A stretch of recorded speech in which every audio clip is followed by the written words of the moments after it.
Good morning, সবাই কেমন আছো? আশা করি সবাই ভালো আছো। সকাল সকাল চা এবং দুটো ব্রেড খেয়ে আমরা বেরিয়ে পড়লাম হাওড়া স্টেশনের উদ্দেশ্যে।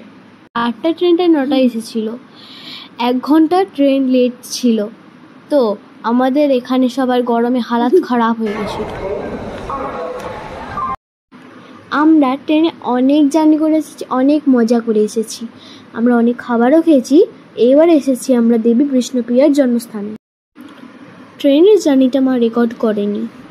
ও, আমি তো বলতে ভুলেই গেলাম, আমরা এখন আছি তারাপুর।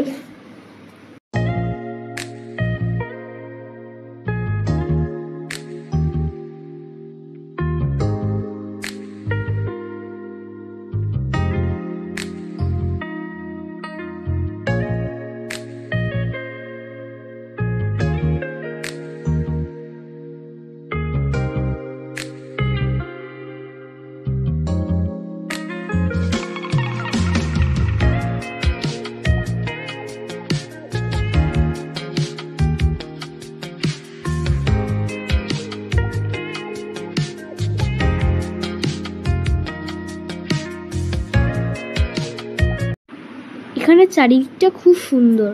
আমরা এখানে এসে একটুখানি রেস্ট নিলাম এবং ঠান্ডা ঠান্ডা জল খেলাম। আমরা সেই সকাল 6টার সময় বেরিয়েছিলাম, এখন 11টা বাজে। এখনও আমাদের জার্নি চলছে, এখনও ঘন্টাখানেক চলবে। আর দেখো, ক্যামেরা অন থাকলেই আমার টিপি ভিক্টোরি দেখাচ্ছে। এখন আমরা যাচ্ছি রাধাকুণ্ড এবং শ্যামকুণ্ড।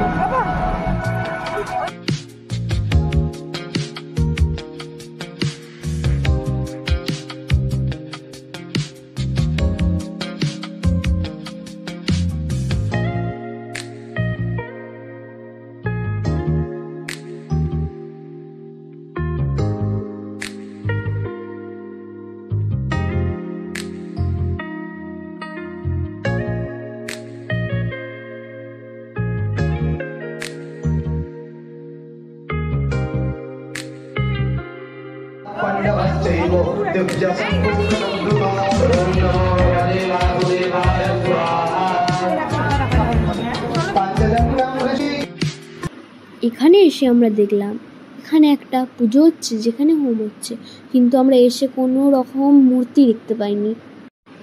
কিন্তু বেদিটা এত সুন্দর সাজিয়েছে আম এবং পাতা দিয়ে। মেবি শ্রীকৃষ্ণর ফেভারিট ফল আম, যে কারণে এত এই আয়োজন।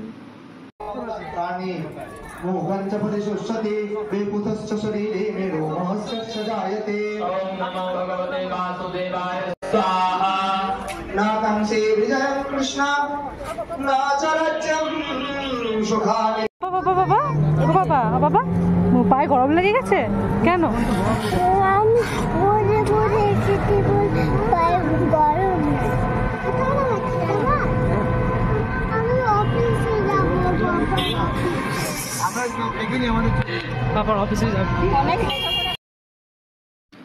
আর এখন আমরা যাচ্ছি 60 ফুট গৌরাঙ্গ দেখতে। আর এখানে এই বদমাইশটাকে দেখো কিরকম বদমাইশি করছে, সারা রাস্তায় এরকম এক্সপ্রেশন করতে করতে এসেছে। এই মন্দিরটা যেহেতু নতুন নির্মাণ হচ্ছে, যার জন্য এটা সাহায্যের জন্য প্রত্যেকটা মানুষকে বলেছে যে যেরকম পারে সাহায্য করার জন্য। আর এখানে আমার ভাই প্রত্যেকটা মন্দিরে গিয়ে দেখছে ভগবান শ্রীকৃষ্ণ রাধার একটা মূর্তি যদিও পায়। আর এখানে ঢুকেই আমরা যেটা দেখলাম, একটা পাহাড় মতো গুহার মতো করা রয়েছে, আর সামনেই যে 60 ফুট যে গৌরাঙ্গ ওটা। আমার ভাই সহজে কিন্তু ফোন বার করে না পকেট থেকে। এটা দেখলাম একটা ফটো তুলে নিল। আমি জানি না কেন তুললো, কিন্তু পরকে জিজ্ঞেস করতে বললো যে ভালো লাগলো তাই তুললো।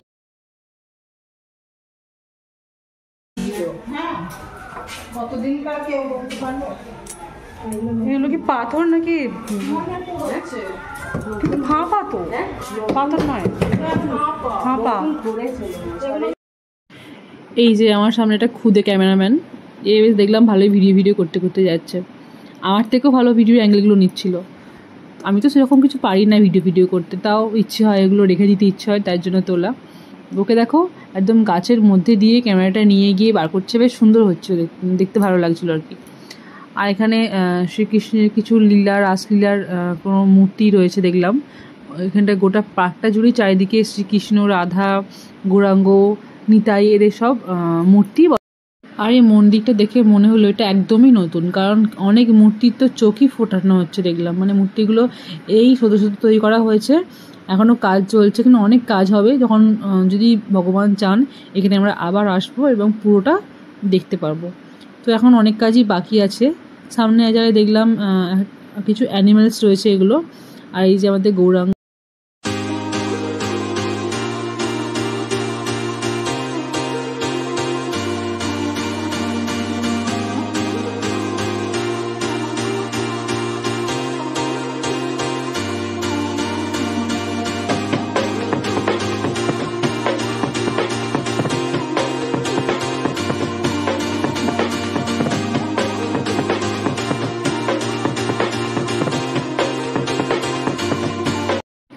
আর এই যে দেখো, এই যে মূর্তিগুলোর চোখ ফোটানো এখনো হয়নি, আর এখানে সামনে দেখলাম একজন এই মূর্তির চোখ ফোটাচ্ছে, কত সুন্দরভাবে দেখো।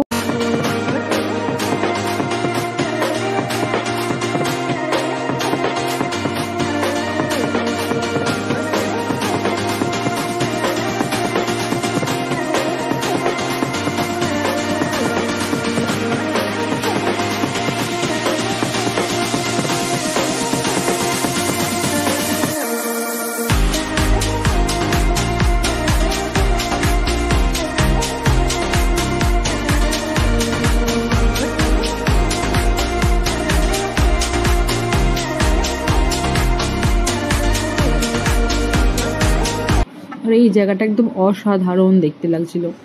এইখানটাতে চারিদিকে শ্রীকৃষ্ণ, রাধা, গোপী, রাসলীলা, এগুলো দেখতে দেখতে মনে হচ্ছিল এখানেই সারাদিনটা কাটিয়ে দিতে পারলে হয়। আমরা কিন্তু সেই সকালবেলা বেরিয়েছিলাম, এখন অবধি জার্নি চলছে আমাদের। এখন আমরা ওখানে যে আমরা ভবনটা নিয়েছি ওখানে গিয়ে পৌঁছতে পারিনি, এখন আমরা মায়াপুর যেতেই পারিনি, এখন নবদ্বীপেই রয়েছি আমরা। তো এখান থেকে কয়েকটা মন্দির দেখে, 7টা না 8টা মন্দির আছে বললো, তো দেখে তারপর আমরা লঞ্চে করে যাব ওপার মায়াপুর। তো ওখানে গিয়ে তারপর আমরা ওখানে একটা ভবন নিয়েছি, ভবনটার নাম ভুলে গেছি, পরে মনে পড়লে বলবো, কারণ ভিডিওটা অনেক দিনের, আমি ছাড়তে একটু লেট করে ফেলেছি যার জন্য।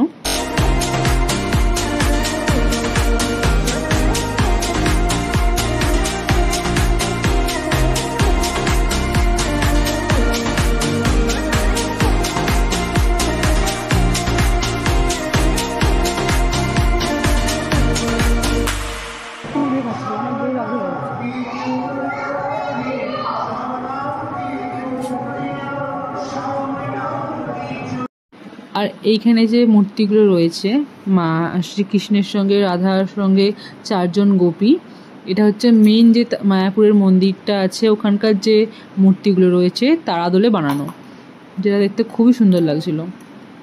আর এখানে তো শ্রীকৃষ্ণের ছোটোবেলা, নরসিংহ, নানা রকমের মূর্তি রয়েছেই, আর লাইট টাইটও দেওয়া রয়েছে। এটা এখন হয়তো অনেক কাজ বাকি আছে যার জন্য এটা ওই দিকটা অন্ধকার মতো লাগছে, এটা হয়তো পুরোটা কমপ্লিট করলে আরও দেখতে সুন্দর লাগবে। এগুলো মূর্তিগুলো শুধু বসানো রয়েছে, এখনও লাইটিংয়ের কাজ, এখন অনেক কিছুই বাকি আছে। এটা হয়তো আর কিছুদিনের মধ্যে হয়ে যাবে, তখন আবার এসে দেখা যাবে। তুই ভাড়া বোতলে মুখ দেখাচ্ছিস কেন রে? হ্যাঁ, ভাড়া বোতলে মুখ দেখাচ্ছিস কেন? কি ভাড়া বোতল? তো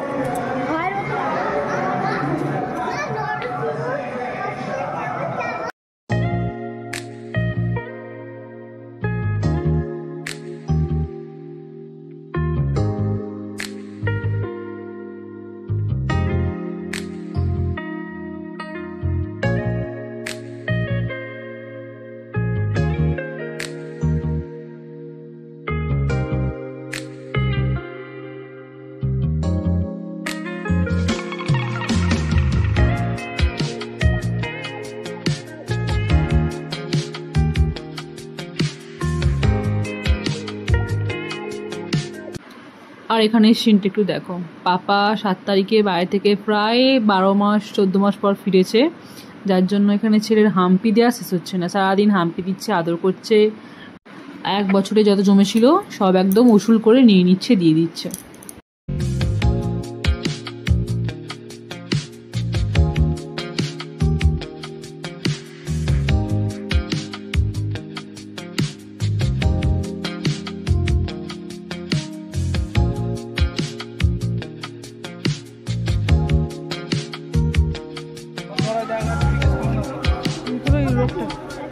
হ্যাঁ হ্যাঁ উনি কে? গঙ্গা দেবী।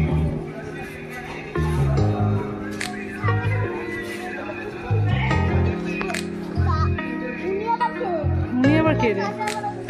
উনি আবার কে রে? জানতে চাই, ওকে বলো। বাবা সো এক্সাইটেড।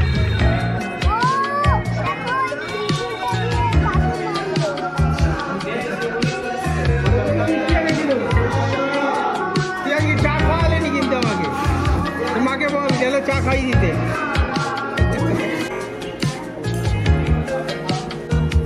কি গো, জলটা খুব ঠান্ডা, খাবে?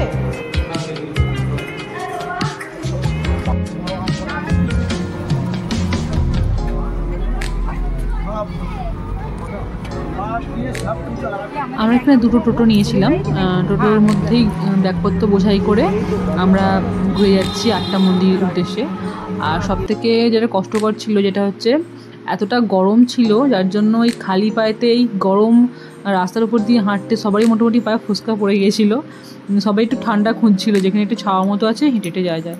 কিন্তু প্রত্যেকটা মন্দিরই তো তোমার জুতো খুলে যেতে হতো, যার জন্য জুতো টোটোর মধ্যেই ছিল। তো মন্দিরগুলো গেট থেকে মোটামুটি 5-7 মিনিট হাঁটতে হচ্ছিলো টোটো থেকে নেবে, আর সেইটুকুন সময়ের মধ্যেই পায়ের অবস্থা খারাপ হয়ে যাচ্ছিলো। আর এখন আমরা এসছি এখানে হচ্ছে নিমাইয়ের জন্মস্থান, যেখানে নিমাইয়ে জন্মগ্রহণ করেছিল নিম গাছের একটা গোড়াতে, সেটা হচ্ছে এখানে।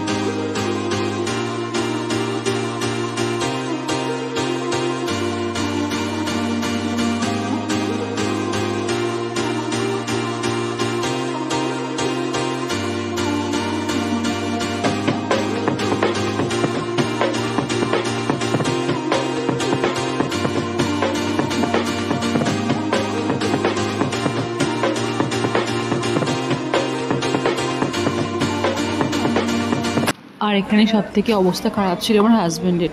ও যেহেতু 14 মাসের মতো বড়প্রদেশে কাটিয়েছে, সেখান থেকে ও এত গরমের মধ্যে কীভাবে যে হাঁটছে সেটা ও একমাত্র বুঝতে পারছে, যেটা আমাদের দ্বারা বোঝা কখনোই সম্ভব নয়। কী দেখছো গো? দেখছে মা, দেখছে, আমিও দেখছি। আমি তো কিছু কেনার মধ্যে দেখতেই পাচ্ছি না। ভাই অনেক কিছু পাচ্ছে, তুমি কিছু পাচ্ছে না, ওই কিনে ফেললে বোধহয়।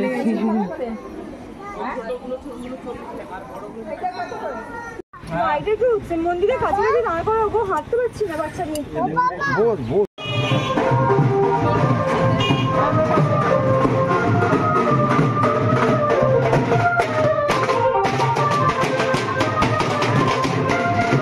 এখানে এই জন্য রাইস সেরিমনি হচ্ছিলো, যার জন্য এরকম ঠাকুর বাজি বাজি যাচ্ছিলো। আর এখন আমরা আছি, এটা হচ্ছে সোনার গৌরাঙ্গ দেখতে এসেছি। এখানে নিচে একটা দোকানপাট ছিল সামান্য কিছু, আর ওপরে আমাদের সোনার গৌরাঙ্গ রয়েছে, কিন্তু উপরে ক্যামেরা নিয়ে যাওয়া মানা, যার জন্য আমি এখন ছবি তুলতে পারিনি। তাও বলে কয়ে একটা ছবি তুলে নিয়ে এসেছি, সেটা পরে তোমাদের দেখাচ্ছি। এই হচ্ছে সোনার গৌরাঙ্গ।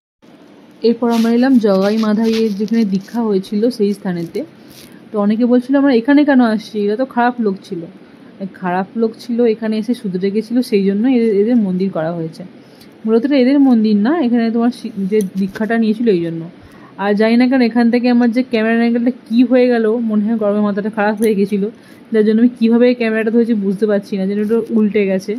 ঠিক আছে, একটু অ্যাডজাস্ট করে নাও, কী আর করা যাবে, বুঝতেই পারছো গরমে সবার মাথা খারাপ হয়ে গেছে, আমারও হয়ে গেছিলো মাথাটা খারাপ। তো এখানে অনেকগুলো শ্রীকৃষ্ণের মূর্তি ছিল, জগাই মাথায় ছিল, অনেক কিছু ছিল, বুঝতে পারছিলাম না কে কোনটা, কারণ আমি জানি না এত এরা কারা, আমি এদেরকে নিয়ে।